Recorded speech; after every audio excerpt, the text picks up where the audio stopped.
Right, we're now joined via Zoom by Asanda Ngoasheng to weigh in on the developments relating to Eskom and the ANC meeting at Luthuli that could be followed by President Cyril Ramaphosa because reshuffling of cabinet. All right, a very warm welcome to you, Asanda. Thanks very much for joining us here on SABC News. Good afternoon, and thank you for having me. All right, well, it seems like a busy week ahead. An affidavit by the former CEO in support of allegations he made on an interview last week. What do you make of this, particularly as, you know, the leader of Build One, Musimamane, is now also taking this a step further, and people saying, look, you need to back up these allegations? I think that, I have been watching and hearing people declare Andre de Ruyter a hero. I don't necessarily agree. I think that I look at him in the same way as a state witness who participated in something and then somewhere along the lines changed their mind. He took a salary for 3 years as CEO of Eskom. He's also complicit in his failure to actually do his job, which was to end load shedding. And it's quite interesting now that when he's putting all those allegations, which are important, and I'm grateful that he has, that he's not telling us exactly what he did or didn't do and what he is complicit or isn't complicit in. And I think it's good that, Musimamane has taken him to task and asked him to, name names and also follow the correct procedures to ensure that these allegations don't just end at being allegations and that they are actually we're able to kind of follow them up, and the legal processes that need to happen can and do happen. But I mean, I think it's also an indicator that his information may be closer to correct than not, that the ANC immediately removed him and have moved to kind of counter any and everything that he said, including that very interesting conversation there that Fikile Mbalula saying that the ANC is not corrupt, which is a lie, because we know that the ANC is corrupt. Yeah, I mean, you've said that you don't believe that Andre de Ruyter is this hero that some have painted him as, but what he has done is essentially whistleblowing of some sort, and some are saying that he should be heard. But I wonder if he indeed wants to say further than he's already said.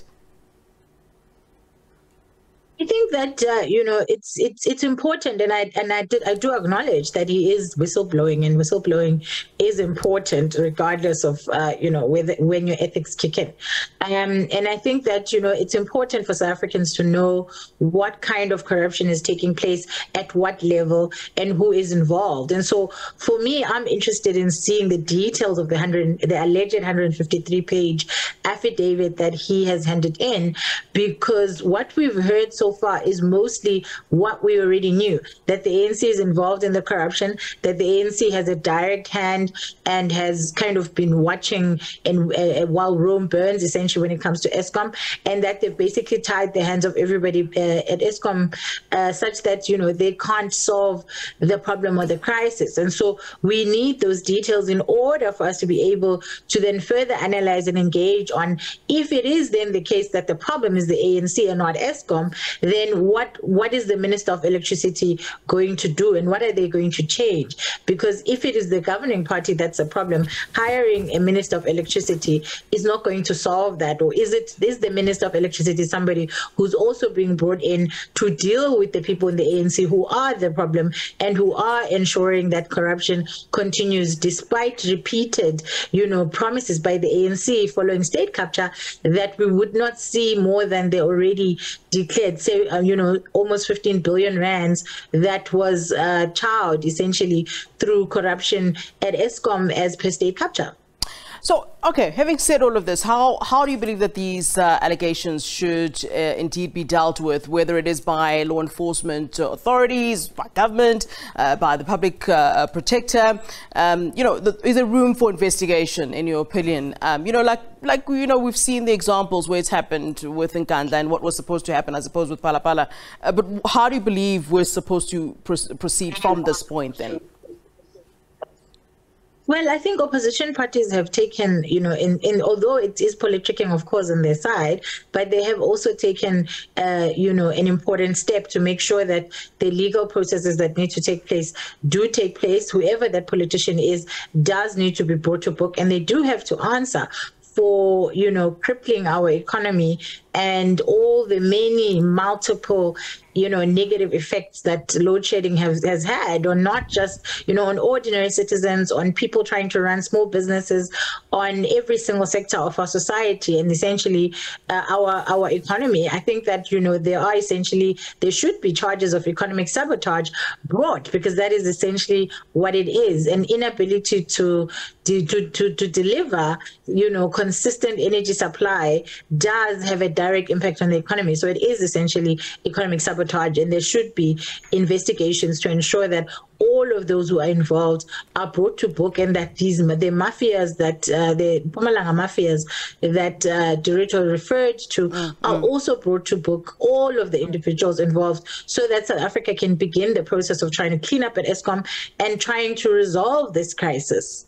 But I'm not holding my breath personally, because the ANC has a history of, all this shock and horror, and then we all run around and follow all the processes. And in the end, nothing happens, because we're still sitting with a Zondo commission that was great in terms of telling us what happened. But to this day, we don't have enough people who have been actually brought to book. And some of those people actually who are sitting in the current NEC and have not answered for any of the questions or allegations that were brought to them in the Zondo Commission report. All right, so let's move on to something else. Well, I suppose still linked to all of this, really. There is that looming cabinet reshuffle, or what we understand to be an imminent cabinet reshuffle. And of course, we're understanding that those consultations are currently on.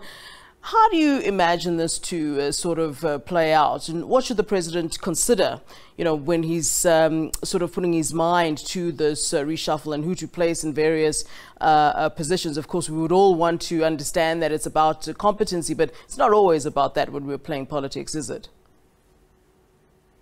Yeah, this is going to be a very difficult one for the president, because he's literally a year away from election, and whoever he elects has to be people who are going to be able to convince South Africans that the ANC is worth giving power again in 2024. And, that is looking like a less and less probable situation. And therefore, he's literally, it's the last kicks of a dying horse, and he has to make sure that if the ANC comes out, it goes out kind of winning. And so it's going to be very important to see who he puts in place, the intergenerational mix that he decides to go with, who gets removed and who gets, put in place. But unfortunately, the way that South African politics works, it's kind of become like a Bafana. It's like watching a Bafana lineup announcement, knowing that at the weekend or whenever it is that they play again, they're just simply going to lose again.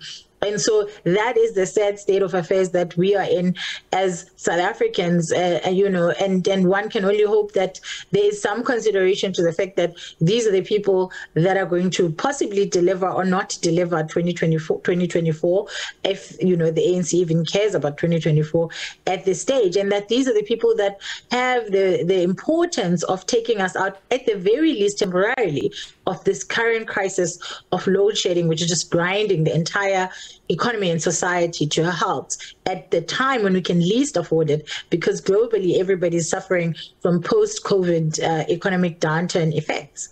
All right. Thanks very much for speaking to us. Then we certainly do appreciate your time there, Asanda, and for weighing in on those two issues that we presented to you. Thank you very much. Asanda Ngoasheng there, who is a political analyst, and certainly weighing in on two of those issues, the imminent cabinet reshuffle, as well as the goings on at Eskom regarding the former CEO, Andre de Ruyter.